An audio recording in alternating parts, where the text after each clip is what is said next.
Трговците стравуваат дали ќе може да одговорат на предвидените договори за извоз на зеленчук од Струмничко, бидејќи нивните теренски информации говорат дека се намалени површините под пластеници. Иако се уште е старт на производствената сезона, велат дека ќе се обидат да ги задржат стандардните пазари, иако се повеќе конкурентен станува зеленчукот од Албанија. Блажо Витано вели дека само кај пролетната зелка во Струмничко има намалување на површините од 10 до 15%. За разлика од лани, оваа сезона може би 10 на 15% зелката млада, пролетна, треба да е со помали количини засадена.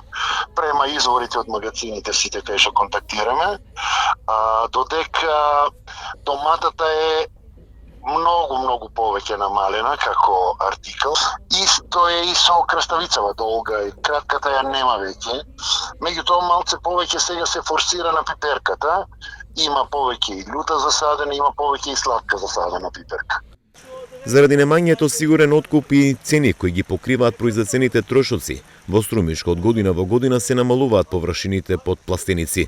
Со земјоделство во овој регион остана да се занимаваат повозрасните, вели Џоко Пандев, земјоделец од Банско, кој тврди дека оваа година ќе му биде последна со одгледување на зеленчук.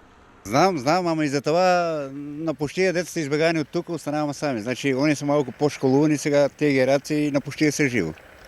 Ја како јас што имам керка и син, завршија факултета, гитл од тука нагоре. Значи, нема перспектива, нема сладинар да му даш. Сакате да кажете дека овие пластеници само повозрастни ги работат? Само ние.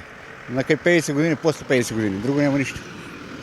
И млади деца нема, едно-две дали се вратат тука. А пред 5-6 години имаше доволно. Последниве години во Струмичко разбележи производството на градинарски култури, посебно на црвената пиперка и корнишоните, за кои се склучуваат договори уште од сега и постои интерес како од пазарите, така и од домашните и странски преработувачки капацитети.